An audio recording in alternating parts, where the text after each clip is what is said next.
All right, welcome back. We missed you guys. I hope you feel the same. New episode, the JWJ podcast. It is your boy, James Washington, and I am here with, again, my man, my dude on the wing, my ace, Mr. Shane Thomas. How you doing today, bro? Good, man. Doing good. Little technical difficulties, but shit, we about to go ahead and do this.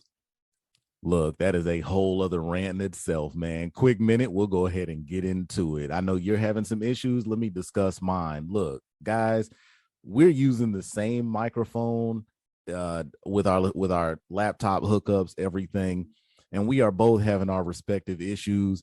I go to hook mine up tonight, and the clamp that holds the arm, that holds the mic, ABC, shoulder bone, arm bone, all that good stuff, the clamp that holds everything, soon as I go to clip it to the table tonight, it snaps. We're only on episode 6. Come on now. If any sponsors out there want to hook us up, we're dealing with some garbage right now. But hey, we sound good. But yeah, my clamp breaks. So now I'm literally sitting here holding a microphone to my face, trying to handle this podcast. We'll see how long it goes. Hopefully we sound good. And like I said, I'm not the only one dealing with issues. What you got going on over there, man? Yeah, I'm dealing with the 2003 dial-up internet. Like I'm sitting here with like everything is crawling. Like if you listen close enough, you can hear the all that, the stuff that you hear when you're trying to connect to that. Yeah, yeah. Where it sounds like the baby monitor from Signs. Oh God. Yeah, so like it's kind of like that, and then everything's just crawling. Like I feel like I downloaded like LimeWire, and I gave my laptop, virtual aids just so I could listen to the new Chingy album. Oh no, not Jiggy. I don't know Yeah, what I look. I don't know which is worth. I don't know which is worse, A's or Chingy. Oh God. I hope Chingy's not listening, but if you are, man, hey, why don't you come on and hook us up with an intro right her. Either way. hey, shout out to the NBA Live 2004 soundtrack, because the NBA version of Right There was dope. I don't care what nobody says. I'm with you there. I'm with you, definitely. Look, so we're gonna try to spare you guys because look, we have gone through it trying to go ahead and get this done. We're sitting here. Look, timestamps have been the funny thing for us so far. So I'm gonna go ahead and throw it out there. It is currently 1:39 a.m. on the East Coast. Anybody that's listening, again, we appreciate you. We thank you. We love you. But look, we are up, dedicated, getting it going because the draft, it's after midnight. So the draft is today. It is June 23rd. The draft is later today. So what we're going to do for you guys, we want to go ahead and get right to it. We want to just discuss the draft, talk about, what we think teams are going to do, what we think teams should do. And you'll see that those can be two very different things. And we'll talk about some of the moves that have already been made, but the moves we'll come to later. I'm going to go ahead and lead us off with, if you haven't been paying attention, I just want you guys to go ahead and know, of course, the way that the draft works. We have the draft lottery. Typically, the teams that perform the poorest during the regular season tend to be rewarded in the lottery. It may not necessarily be in the order that they perform. It's not like the NFL draft. It's not always the same way. So just because you do the worst in the regular season does not mean that you're going to be rewarded with the top pick necessarily. So with that being said, a quick rundown of the top 5 picks in the draft. At number 1, we have the Orlando Magic, who over the regular season performed. They finished at 22-60, followed by number 2, Oklahoma City, finished with a record of 24-58. Third pick in the draft goes to the Houston Rockets, who finished the regular season at 20-62. Fourth pick goes to the Sacramento Kings, who finished with a regular season record of 30-52. And we round out the top 5 with the Detroit Pistons, who finished the regular season with a record of 23-59. So I'll lead right into it with this. In your opinion, Shane, of these 5 teams that we have listed here, is there a particular team that you think needs to make a bigger splash than the rest? Is there any team in this crop right here that you think has more of a demand to perform or to do well sooner than the others? The short answer would be Sacramento, but they're picking 4th.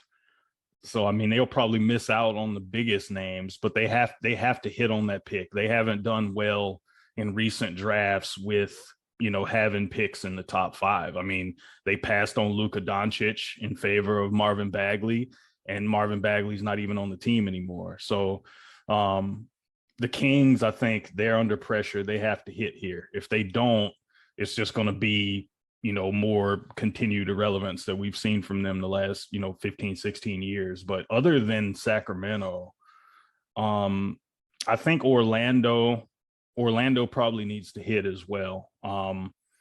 Them having the number 1 pick. I mean, I think given the youth movement that they have down there, I think they had some good picks with, they got Cole Anthony down there. They got Mo Bamba's down there still. Franz Wagner was a guy that was given some Rookie of the Year love. So I think they need to hit just to kind of add to that young core that they have. And then, and not to mention another solid name from that core who's going to be coming back from injury, Jonathan Isaac. So I do think that, yeah, Orlando's definitely on the up and up. And if we look at it, Orlando has never failed. If we're being honest, they've never failed with a number 1 pick. I mean, we go we go back and we look at the number 1 picks that they've had. I mean, there's only been 3 so far, and if we list them out, we have Shaquille O'Neal, Penny Hardaway, and Dwight Howard. I mean, if we list it out, Orlando has done very, very well with the number 1 pick in the draft, and we'll get into that in just a minute about what we think would continue that trend. We'll see if we agree, we'll see if we disagree, and we'll figure out why or why not. For me personally, I agree with you on the Sacramento tip. I just feel like Sacramento's been catching so many bad breaks over the last, say, decade and a half. It's about time that something goes their way. So I'm with you. I feel like it's long overdue that Sacramento tries to crawl back into that Western Conference conversation. It's been so long. Outside of Sacramento, another team that I think needs to go ahead and do something big sooner than later is Oklahoma City. Sam Presti, kudos to Presti. I mean, I feel like he knows what he's doing. I think from a front office standpoint, he is a very intelligent guy, and I think he does have a plan. But I think from a fan standpoint, from a viewer standpoint, and from the rest of the league, we're ready to see that come to fruition. So I think that this draft is going to be a big step in the path of seeing what Presti is going to do with Oklahoma City. Yeah, for sure. And I mean, we've seen what they've been able to do. I mean, they got Josh Giddey, I think, at number 6 last year. And I mean, this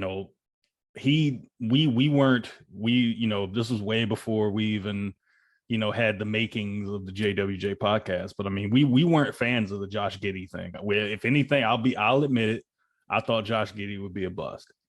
Guilty. Now, I totally thought he'd be overrated as well, man. I'm right there with you. Plus, like, I mean, I just thought, like, the whole Luka Light situation, I just wasn't sure, like, what to think of Josh Giddey. But I mean, once the season went along and you saw, like, how OKC was, you know, kind of hanging with teams, and Giddy, especially toward the, you know, the second half of the year, like Giddy was balling out. And, you know, even though they didn't have SGA for, you know, a good stretch there toward the end, I mean, you really kind of saw like what OKC is trying to do with Giddy, with Lou Dort, with some other guys on that team. Like, I mean, Sam Presti's put them in a position right now where he's basically that person that rolls up to the corner store and buys like $225 worth of lottery tickets. Like that's basically Sam Presti right now.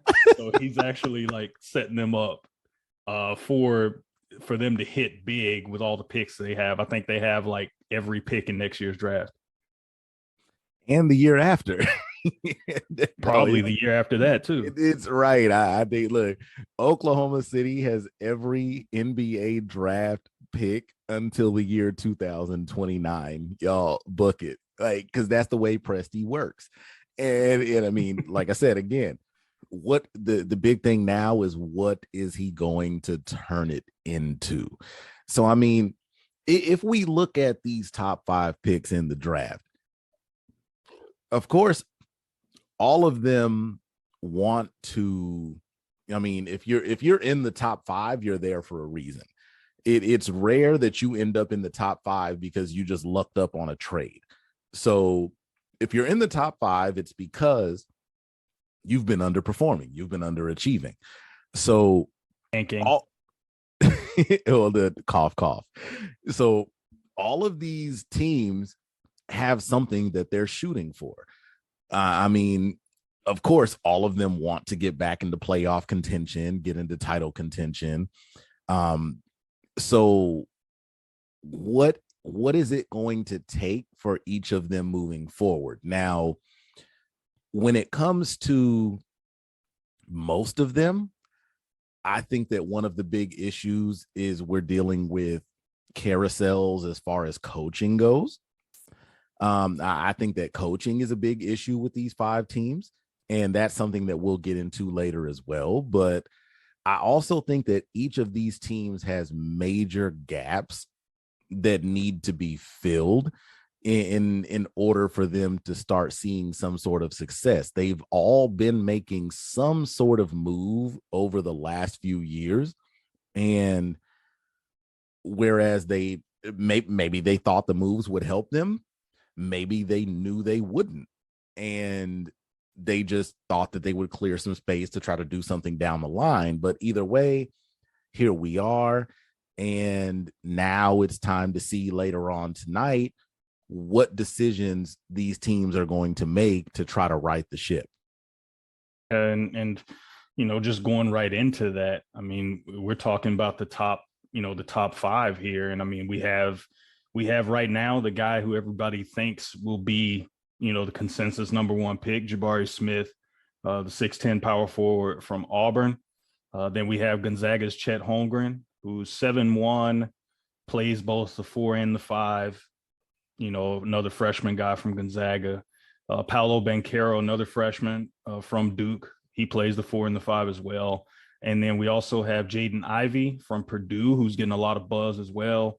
And even in that fifth spot, you know, we have another guy at least projected by some mock drafts, Keegan Murray from Iowa, the sophomore combo forward there. So those are some guys that are projected to go in the top 5. The order, we're about to find out if the order will hold up, or who will slide, who will go up some. So that's going to be interesting. But those are the projected top picks right now. And quickly, before we get into that, I have a funny one for you, bro. Can you remember off the top of your head, because we're talking about Keegan Murray, he's obviously going to be a lottery pick this year. Can you remember the last player from Iowa that went in the first round of the NBA draft? Ooh,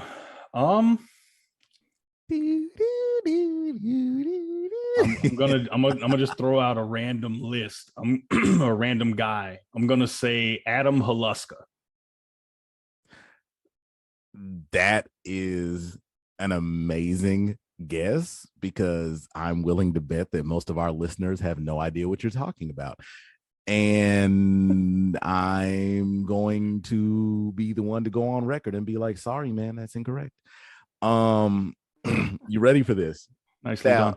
And it's funny because I've actually given you a story about meeting this guy while he was with the Cleveland Cavaliers and came to play the Hawks during LeBron's rookie year. The last Iowa Hawkeye that went in the first round of the NBA draft was back in 1998 when the Charlotte Hornets took a Mr. Ricky Davis. Could you have a more non-Iowa person to go to Iowa? Right. Bro, I'll never forget it, man. Like after the game, look, the funniest thing to me was that'll be our whole, like, we'll save that for a nostalgia episode. But the whole thing with me was I'm sitting at the game with one of my buddies who was actually from Cleveland. And the Hawks actually won that game. Like I said, it was LeBron's rookie year. It was in the fall of 2003. And we're sitting in the stands getting ready to leave. And all of a sudden, like a lot of the Cavs players come out and just start sitting in the bleachers. I guess they're waiting for their bus or whatever. So we're freaking out. Like, we're like, oh man, is LeBron going to come out? Like LeBron, of course, that's the first thing you think. Is LeBron going to come out? He didn't. But Ricky Davis was one of the guys that came out. And what blew my mind, I think that was the first thing that put it into perspective for me, just how big NBA players are. So I'm sorry if I sounded like Oprah just then, but it so it blew my mind because like Ricky Davis comes up and we see him, we stand up because we're both like, y'all, man, we're gonna go dap him up, whatever. So we stand up and we stood up. He's still like 3-4 steps below us. This dude is still taller than us. And I'm just sitting here like, what in the world is really going on right now? Like, and sure enough, like we were just like, yo, Ricky. And he's like, oh, what's up, fellas? And just kept it going. Like it was a really short interaction. But that was my first experience with like, yo, why are you so big? Like what? Anyway, look, I can get sidetracked very easily. Let me stop that. Let's get back to the reason that we're here. We're talking about these picks in the draft. Keegan Murray is going to be one of those guys that definitely goes in that top group. But what we want to discuss, what we're going to call the 2022 Big Three. That's what we're going to talk about before we get into anything else. Shane, you touched on them briefly. Now we're going to dig deep. So our Big Three, of course, we have Duke's Paolo Banchero, we have Gonzaga's Chet Holmgren, and we have Jabari Smith Jr. of Auburn. Now, with most mock drafts that we've seen, these are going to be the three guys that come off the board first three picks. The order is still yet to be determined for multiple reasons, whether it be performance in combines, performance in team interviews. You know, there's multiple reasons that these guys may go in different spots. But the thing now is all that matters is the JWJ podcast. So we're here to discuss what we think is going to happen and the order that we think that these guys are going to go. So, Shane, I'll leave it to you. You want to tip it to me, however we do it.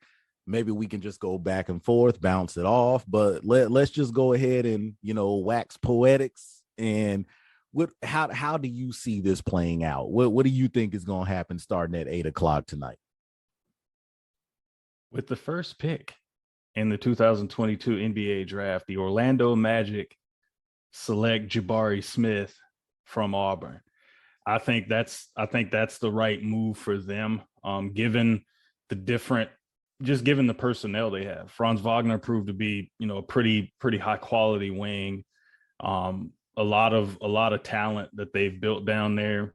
He's kind of a guy as a power forward with the versatility to step out and do some things on the perimeter. I think his game fits really well with what they're trying to do in Orlando. I mean, Mo Bamba's down there. He's kind of a wild card. I mean, he played a lot more this year, and I think him being there, I think they're ready to commit to him. But I think there's a chance that he could possibly be moved as well. I mean, you just never know with how teams go and what they think of these young players. But I think Jabari is a good pick for them. Just his versatility, his ability to shoot the ball at 6'10". I think those kind of things will help him there. So who are you going with OKC at 2? All right, so before I get to OKC, I want to lead off by saying Jabari at number 1. I absolutely agree, and I'll explain that a little more once I get into my second pick. But I totally agree that Jabari is going to go number 1. Number 2, I've been a little back and forth, but and I'll get into my reasons for it once I explain. But I think at number 2, we are going to have we're gonna have the 7-footer, the 4-5 combo out of Gonzaga. I think we're going to have Chet Holmgren go number 2. And the reason that I say I feel like there's going to be a lot of mixed feelings about that is there's been some talk, and it's floating around the internet. So of course you don't know what you should and shouldn't believe, but there's been talks of Chet Holmgren with team interviews, and I've seen talks about possible I think it was possible like coronary testing, where he didn't submit certain information to the top teams and this and that. And that to me raises some concern, mainly because it's not anything that we heard of during his time at Gonzaga. It's not something that we heard of from any of his experience prior. One, why is it coming up now? Which I feel like that's an obvious answer. NBA teams want to make sure they protect their investments. But second is I almost feel funny putting Chet at number 2. And I think that's something that we can get into later. If we look at him on the board, to be honest, I don't even necessarily think that Chet is the second best player in this draft, but it's a matter of what teams feel like is going to fit for them. So I think that from that standpoint, Oklahoma City doesn't really have a choice but to take Chet. I don't want that to sound like a slight to Banchero, because I feel like Banchero is probably the most complete player in the draft behind Jabari. I think it's a 1 and 1A with the two of them, but I feel like with what it looks like Oklahoma City is trying to do, I think that Chet is where they need to go later on today. Yeah, and it doesn't help that, I mean, Chet has already talked about, he's been kind of open about his desire to play with Josh Giddey. I think that's interesting. I think he kind of fits in with, what they're trying to do there. I mean, they went out, they acquired Alexei Pokusevski, who's a very similar player to Chet in that they're very tall guys, but they are very slight. I think I saw a thing on Twitter as soon as it looked like Chet would be projected to OKC, and they had a picture of Chet and Poku and both guys, and they called them the Yep. Thin Towers. I think it's going to be interesting to see, like, number one, if they do take Chet, how many times they'll actually try to actually play those guys together, because they have some skill overlaps there. I think Pokashevsky shoots the perimeter shot not well, but he can handle the ball as a 7-footer and run pick and rolls as a 7-footer, which I think is interesting. Chet is probably more well-rounded. He does more things well than Pokashevsky. So I think, honestly, they probably would be wise to pick up Chet, just because he probably has a lot more potential than Pokashevsky, because so far Poku hasn't really shown that he can do any one thing really well to kind of create his niche in the NBA right now. Yeah, I 100% agree. And I think for that reason, they believe that Chet will immediately fill in that potential void. But I think that also one reason that Chet could possibly slip, and we spoke about this a little bit earlier, and I'll just go ahead and touch on it really quickly. I'll go ahead and jump to the next pick real quick, and then I'll explain where I was going with that. Number 3 going to Houston. Clearly, I feel like it's without question now, since those other two are off the board. Paolo Banchero is going to Houston. If those other two go with the top 2 picks, Banchero is going to Houston. Now, first thing I want to say is, in my honest opinion, I would love to see Paolo Banchero play alongside Jalen Green. I think that is a duo made for the future. I think those two will work amazing together. But when I say that Orlando and Houston are the winners in this situation, what I mean by that is, if you look at the top 3 picks, and even though there's talks of Chet sliding, in my gut, I don't see it happening. I don't think he's going to slide out of that top 3. So if we look at those top 3 picks, we look at Jabari, we look at Chet, we look at Banchero. I don't even want to say Paolo. I love saying his last name, Banchero.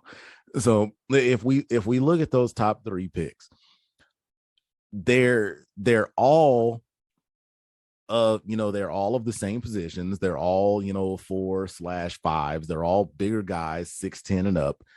But the thing is, if you look at the 3 of them, they're all built in different ways. So you have a Banchero who is sitting at 6'10". Right now he's weighing in around 250. And at his He's side, a man. he's a man, baby. So he's coming in at 6'10", 250. Solid player. I feel like the thing with Banchero, and it's not even a negative, to me, it's like he still, as crazy as it sounds, still has a little bit of ways to go to have a body that's NBA ready. It as weird as that may sound, I feel like he still has some development that he can build into. With Jabari, I feel like of the 3 of them, he's the one right now, and especially with him going to Orlando, I think that he's the one that's the most ready for the moment. I think that he's been battle tested. I just think athletically, he's a little more superior than the other 2, and he's more ready to go. And again, if you're in that position already, there's nowhere to go but up. Now, no knock on Chet. When it comes to Jabari, and Paolo, I feel like their bodies have the ability to kind of build into NBA form, and they're closer to being there already. With Chet, again, no knock, but I don't see, it's like if you look at him, I don't see any time where if you expect him to play those positions, he's going to put anything onto his body that's going to allow him to play those positions and play them in a seamless fashion the way that an NBA team would want him to.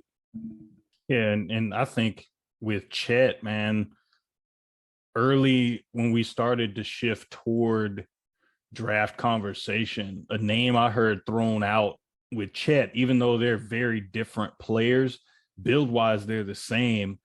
A lot of people were throwing out comparisons to Sean Bradley. Now, Yeah. I remember I remember hearing about Sean Bradley when he was drafted about, yeah, he was 7'6", but he was rail thin. And, you know, a lot was made of them trying to put, he had his own, I think they assigned a weight coach for him. They did all these things to try and get him to bulk up. And I mean, Sean Bradley stayed really thin pretty much his entire career. I mean, he started to add weight as he got older. I think Sean Bradley probably was maybe around 270 pounds by the time he was done, but he was still like very slight and slow of foot. I think with Chet, he's kind of similar in that, you know, he's kind of got a very narrow upper body and frame, which those guys don't really add a whole lot of weight. I mean, look at a guy like Kevin Durant, look at a guy like Dirk, like similar build guys. Like Dirk was never like he added a lot of weight maybe in the lower body as his career went on. But if you look at Dirk, most of his career, upper body, he was thin. We already know about KD, and that's another guy that Chet's been compared to. Is a guy that doesn't have a ton of upper body strength. He's been able to just be wiry strong as his career's gone on. So I think with Chet, how much weight he can actually put on will be interesting, because right now he's listed at 7'1" and 195 pounds. Just to put that into perspective, I'm 6'2". I stepped on the scale 3 days ago. I was 194 pounds. You're fat. I know, right? I need to put down them cheeseburgers. But like when I look at this, man, I think his ability to add weight in some way is going to be key. I mean, realistically, a guy that thin, I mean, KD was what, 205 when he first got in the NBA? Yeah, somewhere around there. I think KD's probably around like what, 220, 230, somewhere in there, 240 maybe. Putting in that work. Yeah, so I think realistically, I mean, given Chet's body type, if he was to add 30 pounds, you know, that might be where he tops out. I mean, he just based on his frame, I think that's a big concern. And given, you know, the issues that James pointed out earlier about, you know, maybe not being completely forthcoming about some medical history will scare people off. I mean, I've seen it happen with guys in the past. It's like, if there's concerns about, especially a big guy and his heart problems or anything like that, teams will definitely think twice about it. And there's also the frame issues. I mean, he's very slight. So even though his skills are definitely NBA level in terms of his ability to handle the ball, shoot the ball, do things, he rebounds, he blocks shots, he does those things. His physical tools, you know, he's a pretty good athlete. He's pretty mobile for his size. But the strength and the ability to handle the physicality of the NBA. Now, granted, you know, we don't have any Shaqs in the paint, you know, these days, but that might be a good thing. But I mean, he still would have to handle, you know, the Karl Anthony Townses and the Nikola Jokic's and the Joel Embiids of the world, which that's a scary proposition. But I think you know, if he can respond to the weight concerns and prove that there's nothing medically that's going to hurt him, I feel like that'd be a good pick for OKC, and it'd be what saves him from sliding. But if there is legit concern there, given what we already are kind of scratching our heads with Chet, he could possibly fall out of the top 3 for sure. The reason that I have a gut feeling, the reason I feel like we shouldn't be surprised if we see him slide, it's not even because of what we're going to perceive as his inability to put on weight. It's more so of what we've seen with him so far and what he's able to do with it. Now, offensively, we haven't really seen much of an issue with Chet. I mean, he's able to put the ball in the basket. I mean, he can do what he needs to do around the rim. His stroke is decent. He doesn't have too much of an issue, but the problem is on the other end. Now, the big question with a lot of coaches, from a lot of, rather than coaches, a lot of scouts, when they go and watch him, they'll ask the question, okay, so once he makes it to the league, what position do you expect him to play? And you come into the league at this point, like you mentioned, Sean Bradley, you come into the league 20 years ago and you're 7 foot 195. I'm still stuffing you in the paint, and I'm still expecting you to be a big body in the paint. But, we were exposed to the wonderful revolution of people like Kevin Durant and Dirk Nowitzki. And now that size doesn't mean anything because the game has been revolutionized. So now I come and watch Chet at a scrimmage, or I come and watch him in the NCAA tournament, which, if we're honest, he kind of underwhelmed us there as well.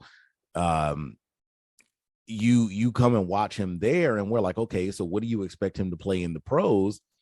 A lot of teams are not even going to expect him to be a body in the paint.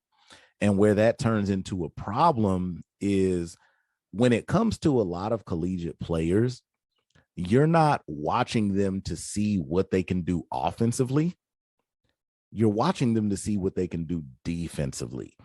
And it's one thing if Chet can go out here and score against, against a 4 or a 5 or whatever. He might be quicker than them. But on the defensive end, is he strong enough to watch that same player? Or if we switch him off, and we noticed this during his year at Gonzaga, if you switch him off and you expect him to step out of the paint and watch somebody that's a little stronger with the handle, is he agile enough to stick with them? So if you look at that combined with, do we want him to put on weight, or do we want to keep him right where he is?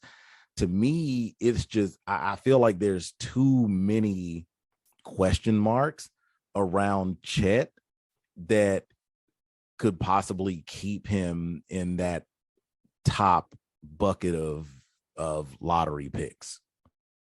Yeah, and just real quick, one more thing on Chet. I mean, one of the comparisons, yeah, we got the Kevin Durant thing, which I think is way off base. I think that's a little crazy.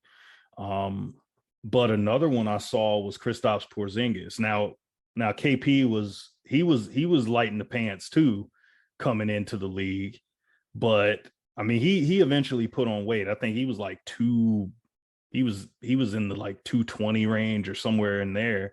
He was able to add 15, 20 pounds. I think he walks around probably at about 240 now.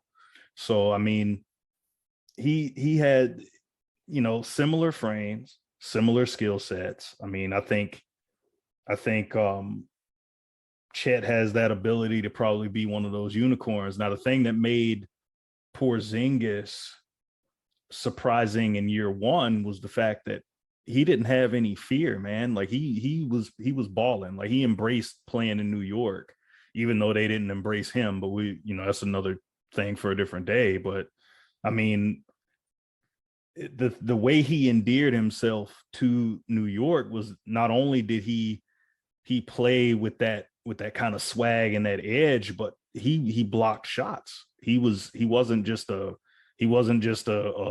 guy that liked to shoot threes and just roam the court. I mean, he was blocking shots, he was dunking and offensive rebound putbacks, and really like throwing his body around. And I mean, that's one of the things that kind of limited some of his potential because he ended up getting hurt. But I mean, his ability to play that end and be a rim protector and a guy that intimidates at the rim, that's what kind of let us know, like, hey, like, yeah, he can score and do a lot of different things offensively, but his ability to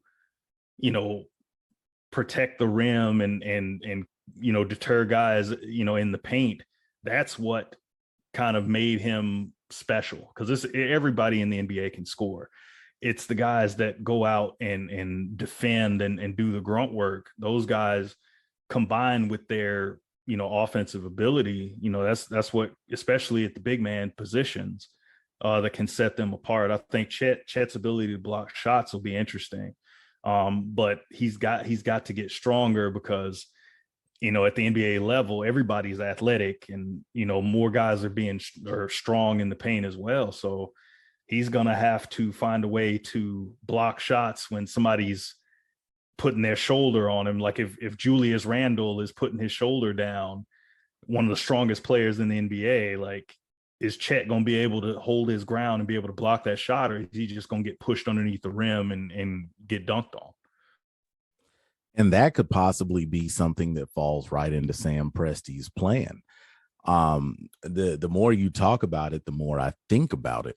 So you talk about the fact that, is he going to be strong enough to go against, those type of guys like a Julius Randle that's going to clearly throw their body into him? If he's not strong enough for that, then, again, overall, the defense will suffer. And I think that falls right into Presti's plan, because he was clearly, there was a certain word that you mentioned earlier. I'm not gonna repeat it, but it's defined as losing with a purpose. I'm not gonna talk about it, but maybe that's the T word. The T word. How dare you? How dare you? I don't know if it starts with a T, but it rhymes with anking. So maybe that's a reason behind that. I mean, he's projected as a top pick, so it attracts, it sells tickets. We have the number 2 pick in the draft. No matter who you have, people are going to come. So you got this guy here, but you're going to pick, according to what you have or what you think you might need. And that actually leads me right into where we're sitting with number 4. Now, the Sacramento Kings are sitting right now on the number 4 pick. And I think, and I feel like we're going to be in agreement on this one, Shane. I think rounding out the top 5 will probably be some sort of combination of Purdue's Jaden Ivey and Iowa's Keegan Murray. Now, would it be safe to say that you would agree with me on that? Yeah, I agree there. I think both of those guys are definitely in play 4 or 5. Jaden Ivey, given his explosiveness and what he does, he could possibly, if Chet falls, you could definitely see Jaden Ivey probably creep into that top 3. Now, and I totally agree with you there. I think that right now, Keegan Murray is an absolute lock at number 4 to go to Sacramento. Reason being, I'm just gonna go ahead and go down the line real quick, and I just want to read you a few names. So hear me out: Jeremy Lamb, Josh Jackson, Dante DiVincenzo, Terrence Davis, De'Aaron Fox, Davion Mitchell, Mo Harkless, Justin Holiday. All of the names that I just mentioned are players that are in position to run some sort of backcourt position for the Sacramento Kings.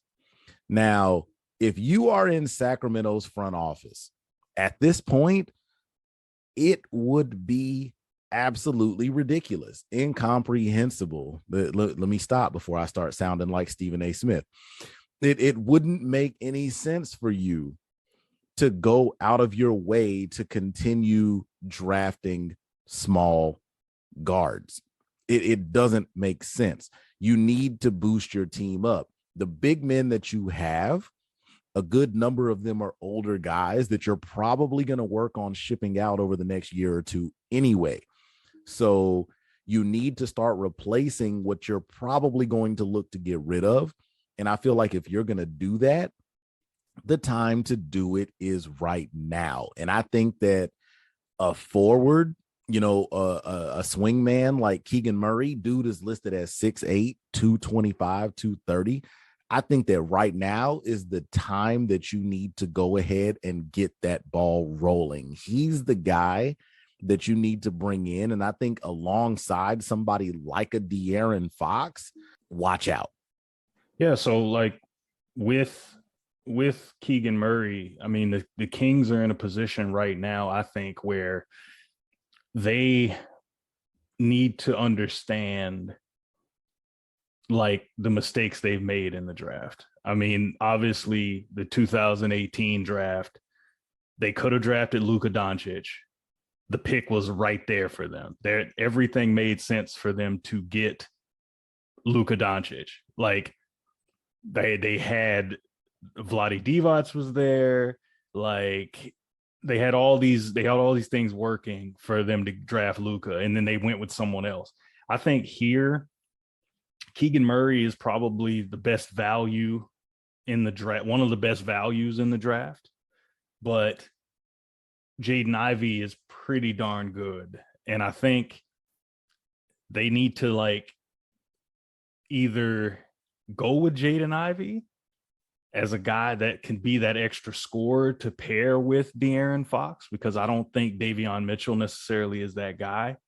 I think, speaking of Mitchells, I think Jaden Ivey probably projects as kind of a Donovan Mitchell type of player that you could pair with a De'Aaron Fox, where even though he's a little undersized for his position, I think he kind of brings some scoring punch and some explosiveness to that backcourt. So I think he might be a guy that's definitely in play for Sacramento there, even if Keegan Murray may be the ready-made player. Because I mean, he could also fit in there, because I'm sure they're trying to get rid of Harrison Barnes, so I think he would fit in perfectly as that guy to come in to replace Harrison Barnes. Or you could go with Jaden Ivey there as another scorer there to pair with De'Aaron Fox. So I think they're in a good position there. You have two really good players to choose from. It's just a matter of, are the Kings going to screw this up somehow? Or are they in a position with these two guys, if they're available, that they can't screw this up, given that they have two really good options there that do fill positions of need? It's the Kings. Of course they're going to screw it up. I mean, they are who we thought they were. Yeah, I have no faith in that front office at all. I really don't. None. Look, I'm making better decisions from my man cave right now, and they're not even paying me. So they're going to find a way to screw it up. But in my honest opinion, I think that Keegan is the way to go. Like I said, I feel like they're so guard heavy right now. It would be much easier to shed the guard weight and start trying to rebuild that way. And I think that getting a young guy like Keegan is the perfect way to bolster them moving forward. But I also feel like, just like you said, I mean, it's not even just the front office when it comes to Sacramento at this point. With with the right guidance as far as the coaching staff, and that's something that we'll get into on our free agency episode. You guys make sure you tune in. That will be coming up on the JWJ podcast. Make sure you listen on Spotify and Anchor. We will be here. And make sure you also follow us on Instagram, Spotify, and Twitter. But yeah, shameless plug, deal with it. If not, pay me and I'll shut up. But just make sure you tune in. It's, you know, there's been some coaching changes in Sacramento, so we'll see what that leads to. But I still believe that the way to go moving forward is that they're gonna have to shed some of that backcourt weight. And I feel like if you're gonna go ahead and make that happen, I see where if you're going to do that, then possibly the Jaden Ivey move is the way to go. But also at the same time, like I was saying, there's a good amount of, you know, older weight that's sitting on the front court side that could also be moved. And I think that, me personally, I would much rather hold on to young guards than old bigs. So you're absolutely right. There's decisions that have to be made, and you know, the new / old heads in the front office have some decisions ahead of them when it comes to, you know, moving forward in, you know, Queensland, as Shaq would have put it before he bought in. Yeah, and one more thing with the Kings, man, I think they really need to just say, you know, given where we are, they were a 30-win team. They haven't sniffed the playoffs in, you know, in forever. So I think right now, because they already screwed up the last time they had a chance to make a huge pick. They screwed up the Luka Doncic thing. They took Marvin Bagley, who's not even on their team anymore. And then what you really have to do is not overthink it and just take the best player available. Now, if you decide that's Jaden Ivey, cool. If you decide that's Keegan Murray, cool. But you have to take the best player available. It's not like the only way they can screw this up, if Ivy and Murray are there, the only way they can screw this up is if they just reach for a guy. Like they go out and just get a guy that's like late lottery at the most. Like if they looked at the board and said, you know what, Jaden Ivey, yeah, Keegan Murray, yeah, you know what, let me go down and get you know, AJ Griffin or Malachi Branham or Jalen Duren. Like let's reach for guys that are late lottery projections and do it that way. Like that's the complete opposite of what you want to do with a high pick. So they should just take the best player they deem available. If Jaden Ivey is there and say Murray's off the board, you go with Jaden Ivey. If both of those guys are still on the board, you have a chance to pick one of them. And I don't think necessarily, given their personnel situation, that they could go wrong with either guy.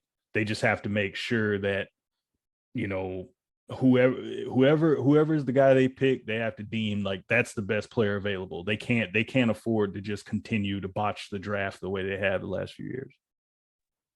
They're going to. Don't worry about it. It's Sacramento.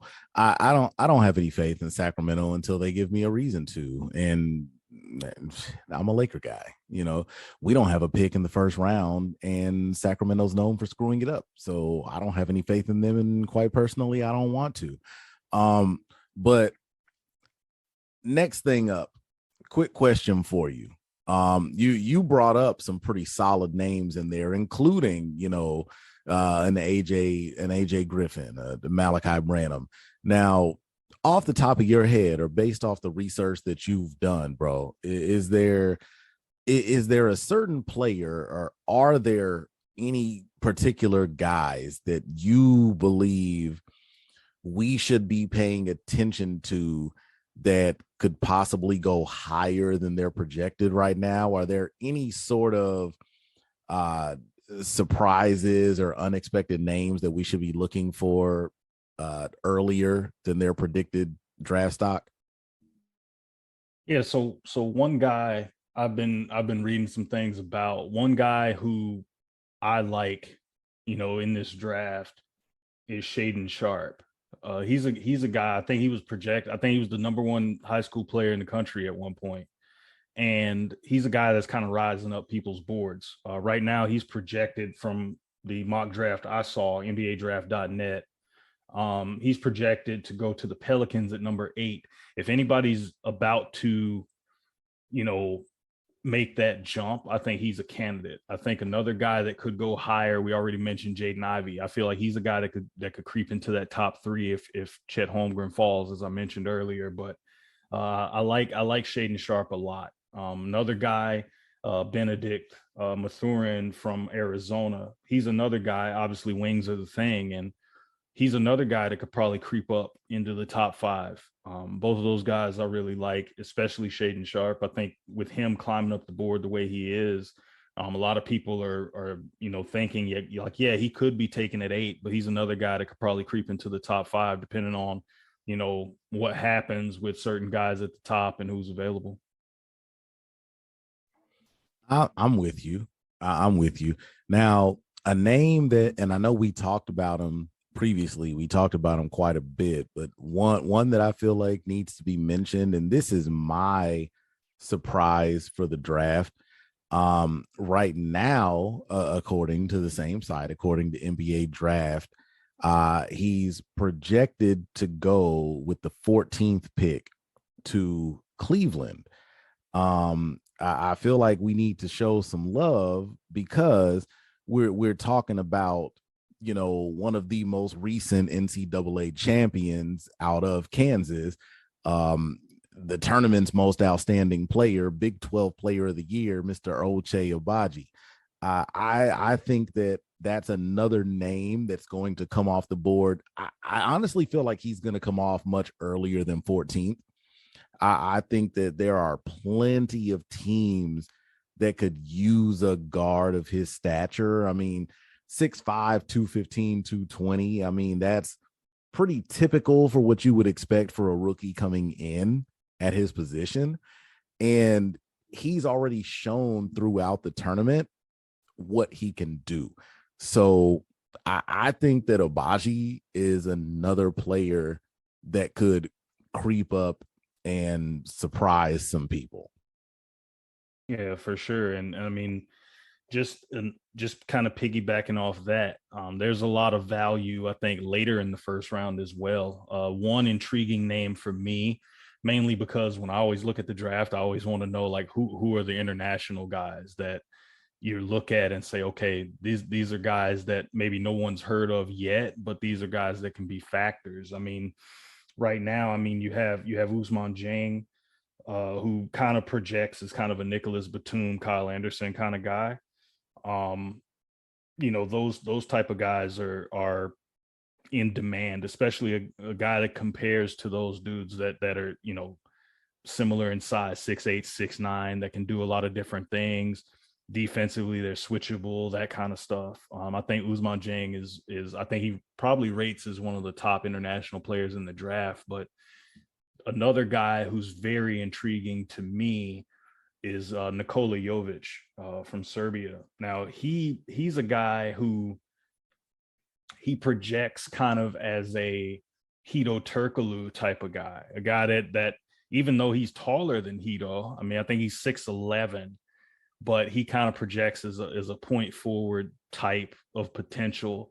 Not an excellent shooter. He's kind of streaky, but he can do a lot of things with the ball in his hands. I think.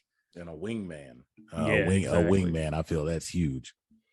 And his ability to do things offensively, create, get into the paint. He can score at all 3 levels. Like, the only issue with him is he quick enough, athletic enough to make it happen. Now, given the success of Nikola Jokic and Luka Doncic, guys that are slower but always get to their spots and always are productive, that's not as big of a knock on a guy as it used to be when you look at international players. I mean, look at Kyle Anderson. He's as slow as they get. He might be the slowest wing player in the NBA, and he's carved out a nice niche in his career from just being solid and just being a guy that you can count on from a team perspective. So I think Jovic is another guy who could emerge, especially if a team takes him in the first round. I think he's a guy that has potential to be very, very good and could surprise some people right away if he's able to come over and play right away. Yeah, definitely. I mean, it's always, I feel like almost every year in the draft, we have international players that come in and, obviously catch us off guard. I mean, we can go back to, not even a decade ago when we're dealing with this, this random guy that gets picked up out of Greece. I think his name might have been something like Giannis Antetokounmpo or something like that, or even as late second round, somebody like Nikola Jokic. I mean, I think I love watching the international game because when we see here in the States, it's a much different story overseas when you say that the cream rises to the top. And once those guys get used to playing against the US stars, the American stars, and they come over here and get to do it full time, it's definitely something to see. So I 100% agree with you. I wouldn't be surprised if, at least one or both of them come over and totally just get to putting in work. It's the game is becoming much more international. What our last 4 MVP awards have gone to, two international guys, to matter of fact, Jokic and Giannis. So I think the game is definitely headed in that direction. And I think those are diamonds in the rough that we just really have to pay attention to, because the game is definitely expanding. Yeah, for sure. And some more names. I know you talked about diamonds in the rough. I mean, there's some other guys international as well. I mean, they're bigs, which, big guys take a little bit longer to develop, but guys with interesting skill sets. Really 2 names here that stick out to me is Ishmael Kamagate and Christian Koloko. Both those guys could, they're projected as kind of late first round, early second round picks, guys that could probably slip a little bit. Kamagate, Christian Koloko, both like intriguing bigs with interesting skill sets. Koloko's a bit of a late bloomer. Kamagate is a little bit more established, I guess, but both of those guys have received some buzz kind of late first round, early second round. So I think those are some guys too, that it'll be interesting to see where they go, because I think those are some guys that can probably make an impact. Maybe not right away, but guys definitely worth high picks in the second round. Yeah, and on some on some totally random, as we're coming up on the tail end, and first thing I want to say, if anybody has any opinions, of course, I'm going to go into the shameless plug mode again. If anybody has opinions, you agree with us, you disagree with us, whatever you feel, please follow us on Twitter, follow us on IG, listen to us on Spotify, Anchor, at the JWJ Podcast. You guys go ahead, leave us your opinions. We will respond. That's what we're gonna do. We want to know what you guys think, and we're gonna respond to let you know that we're actually paying attention. We do value all of your opinions. Shane, I wanted to hit you with something real quick. I'm sure you've probably seen it, and if you have, I'll let you just go ahead and catch the oop and finish it. But going back to our potential number one, our prospective number one, have you seen what would actually make him the second number one overall pick in his family. And when I say him, I mean Jabari Smith. Yeah, I know he's the son of a guy that already was drafted. Well, follow me here. So yes, his dad, Jabari Smith, actually spent some time in the league. If I recall, his dad was actually on the team with Iverson that went to the finals in 2001. I may be wrong on that, but I believe that was around the time that he played in Philly. However, though, there's actually another guy that he's related to that went pretty highly in the draft. You know who I'm talking about? Joe Smith? You want to call that strike 2 and 3, and then I'm about to hit you with something that's going to make your eyes pop out your head? Well, I mean, it's not a baseball podcast. So, I mean, we can go ahead and send me to the dugout on that one.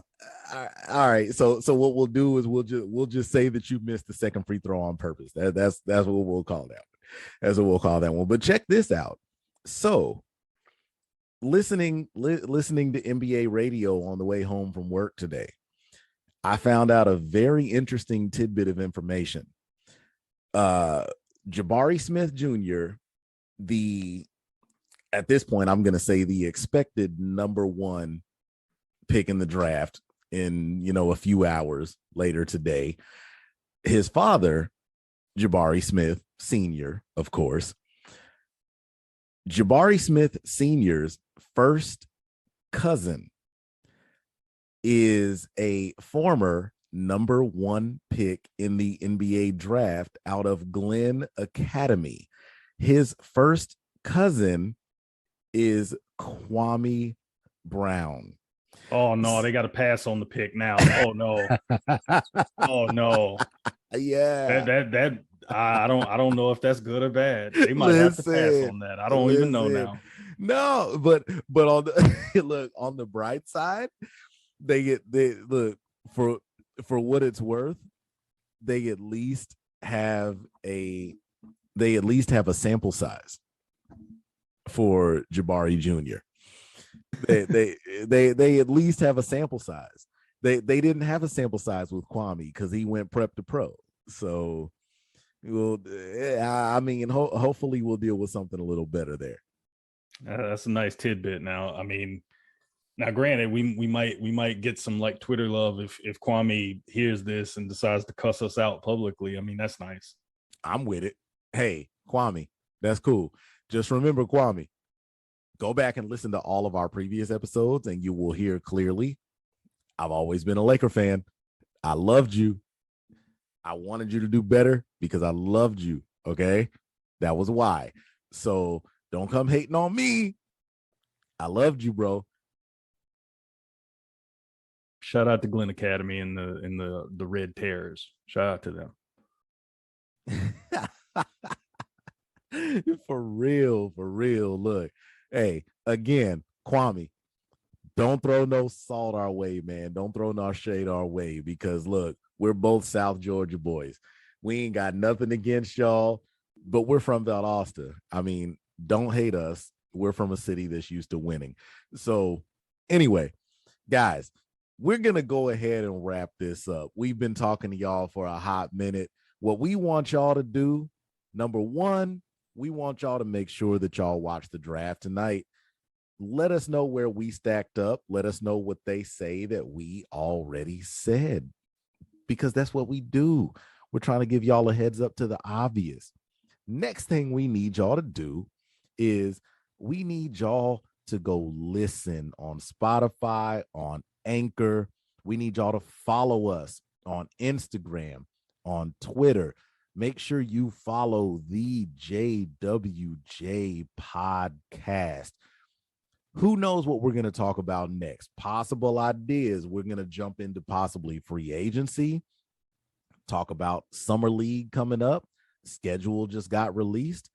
Look, we got to talk about the WNBA some more. I mean, we started off the podcast talking about the ladies. We got to make sure we keep including them because the WNBA, the ladies game is just as important as the NBA. So we want to make sure we keep them included as well. We're going to get all of that continued. We're going to keep all of it going. But you guys know how we end things off.